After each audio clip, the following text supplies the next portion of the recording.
ಯಾರು ಈ ಪ್ರಕರಣದಲ್ಲಿ ಶಾಮೀಲಾಗದೇ ಇರತಕ್ಕಂಥ ವ್ಯಕ್ತಿಗಳು ನಿರಂತರವಾಗಿ ಕ್ಷೇತ್ರದಲ್ಲಿ ನಡೀತಾ ಇರತಕ್ಕಂಥ ಲೋಪದೋಷಗಳ ಬಗ್ಗೆ, ಸರ್ಕಾರದಲ್ಲಿ ಆಗ್ತಾ ಇರತಕ್ಕಂಥ ತಪ್ಪುಗಳ ಬಗ್ಗೆ ಎತ್ತಿಡಿದು ಮಾತನಾಡ್ತಕ್ಕಂಥ ಕೆಲವೊಂದಷ್ಟು ವ್ಯಕ್ತಿಗಳನ್ನ ಟಾರ್ಗೆಟ್ ಮಾಡಿ ಇವತ್ತು ಅವ್ರನ್ನ FIR ಹಾಕಿ ಇವತ್ತು ಸುಮೋಟೋ ಕೇಸ್ ಹಾಕ್ತಕ್ಕಂಥ ದೊಡ್ಡ ಅಪರಾಧ ಇವತ್ತು ಯಾರು ಏನೂ ಇಲ್ಲಿ ಮಾಡಿಲ್ಲ. ತಮ್ಗಳಿಗೂ ಗೊತ್ತಿದೆಯಣ್ಣ ಮಾಧ್ಯಮದವ್ರಿಗೆ.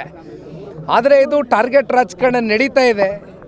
ಇದಕ್ಕೆ ಪುಷ್ಟಿ ಕೊಡ್ತಕ್ಕಂಥದ್ದಕ್ಕೆ ಪೊಲೀಸ್ನ ಅಧಿಕಾರಿಗಳು ಕೂಡ ನಾನು ಆಗ್ತಾನೆ ಹೇಳಿದ್ದೀನಿ, ದೇಶದ ಕಾನೂನು ಸಂವಿಧಾನಕ್ಕೆ ಬದ್ಧರಾಗಿ ಇವತ್ತು ಪೊಲೀಸ್ನ ಅಧಿಕಾರಿಗಳು ವರ್ತನೆ ಮಾಡಬೇಕಾಗಿದೆ. ಆದರೆ ವಿಪರ್ಯಾಸ, ಸರ್ಕಾರದ ಕೆಲವೊಂದಷ್ಟು ಜನಪ್ರತಿನಿಧಿಗಳ ಒತ್ತಡಕ್ಕೆ ಮಣಿದು ಇವತ್ತು ಇಂಥ FIRಗಳು ನಡೀತಾ ಇದೆ. ಆದರೆ ಒಂದು, ಇವ್ರು ಯಾರಿಗೂ ಕೂಡ ಇಲ್ಲಿ ಜೈಲಿನ ವಾತಾವರಣ ನೋಡ್ತಕ್ಕಂಥದ್ದಕ್ಕೆ ಯಾರು ಅಂಥ ಸಂಸ್ಕೃತಿಯಿಂದ ಬಂದಿರತಕ್ಕಂಥವ್ರಲ್ಲ, ಅಂಥ ಹಿನ್ನೆಲೆ ಬ್ಯಾಕ್ಗ್ರೌಂಡಿಂದ ಬಂದಿರತಕ್ಕಂಥವ್ರು ಯಾರೂ ಇಲ್ಲ.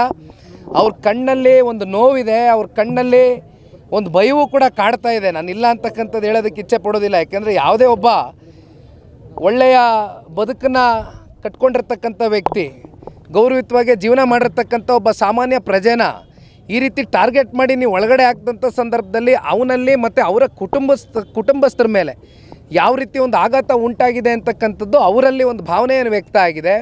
ಹಾಗಾಗಿ ಇವತ್ತು ಅವ್ರಿಗೆ ಭೇಟಿ ಮಾಡಿ ನಮ್ಮ ಶಿಡ್ಲಘಟ್ಟ ರವಿ ಅಣ್ಣವರು, ಈ ಭಾಗದ ಶಾಸಕರು ಮತ್ತು ಮಾಜಿ ಶಾಸಕರಾಗಿರ್ತಕ್ಕಂಥ ಕೃಷ್ಣ ಡಿ ಸಾಹೇಬರು ಸೇರಿ ಅನೇಕ ಜನ ನಾವು ಮುಖಂಡರು ಬಂದು ಅವರಿಗೆ ಧೈರ್ಯವನ್ನು ತುಂಬಿದ್ದೇವೆ. ಅವ್ರ ಮನೆಗಳಿಗೆ ತೆರಳ್ತೇವೆ, ಅವರ ಕುಟುಂಬದ ಸದಸ್ಯರ ಜೊತೆನೂ ಕೂತು ಚರ್ಚೆ ಮಾಡ್ತೇವೆ.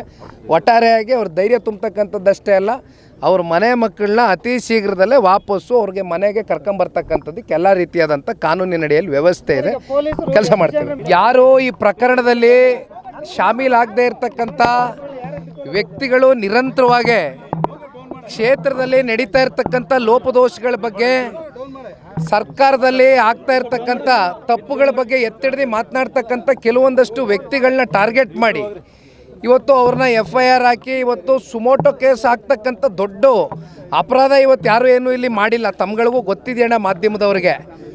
ಆದರೆ ಇದು ಟಾರ್ಗೆಟ್ ರಾಜಕಾರಣ ನಡೀತಾ ಇದೆ.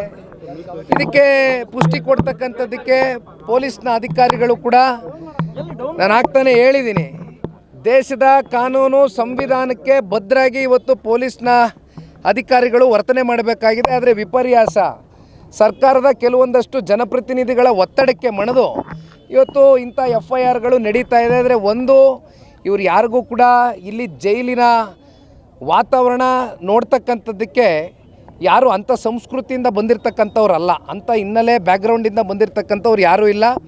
ಅವ್ರ ಕಣ್ಣಲ್ಲಿ ಒಂದು ನೋವಿದೆ, ಅವ್ರ ಕಣ್ಣಲ್ಲಿ ಒಂದು ಭಯವೂ ಕೂಡ ಕಾಡ್ತಾ ಇದೆ. ನಾನು ಇಲ್ಲ ಅಂತಕ್ಕಂಥದ್ದು ಹೇಳೋದಕ್ಕೆ ಇಚ್ಛೆ ಪಡೋದಿಲ್ಲ. ಯಾಕೆಂದರೆ ಯಾವುದೇ ಒಬ್ಬ ಒಳ್ಳೆಯ ಬದುಕನ್ನು ಕಟ್ಕೊಂಡಿರ್ತಕ್ಕಂಥ ವ್ಯಕ್ತಿ, ಗೌರವಯುತವಾಗಿ ಜೀವನ ಮಾಡಿರ್ತಕ್ಕಂಥ ಒಬ್ಬ ಸಾಮಾನ್ಯ ಪ್ರಜೆನ ಈ ರೀತಿ ಟಾರ್ಗೆಟ್ ಮಾಡಿ ನೀವು ಒಳಗಡೆ ಹಾಕಿದಂಥ ಸಂದರ್ಭದಲ್ಲಿ ಅವನಲ್ಲಿ ಮತ್ತು ಅವರ ಕುಟುಂಬಸ್ಥರ ಮೇಲೆ ಯಾವ ರೀತಿ ಒಂದು ಆಘಾತ ಉಂಟಾಗಿದೆ ಅಂತಕ್ಕಂಥದ್ದು ಅವರಲ್ಲಿ ಒಂದು ಭಾವನೆಯನ್ನು ವ್ಯಕ್ತ ಆಗಿದೆ.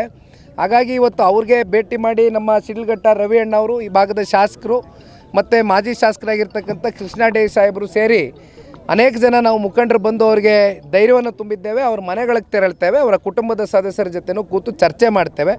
ಒಟ್ಟಾರೆಯಾಗಿ ಅವ್ರ ಧೈರ್ಯ ತುಂಬತಕ್ಕಂಥದ್ದಷ್ಟೇ ಅಲ್ಲ, ಅವ್ರ ಮನೆ ಮಕ್ಕಳನ್ನ ಅತಿ ಶೀಘ್ರದಲ್ಲೇ ವಾಪಸ್ಸು ಅವ್ರಿಗೆ ಮನೆಗೆ ಕರ್ಕೊಂಬರ್ತಕ್ಕಂಥದ್ದಕ್ಕೆ ಎಲ್ಲ ರೀತಿಯಾದಂಥ ಕಾನೂನಿನಡಿಯಲ್ಲಿ ವ್ಯವಸ್ಥೆ ಇದೆ, ಕೆಲಸ ಮಾಡ್ತೇವೆ.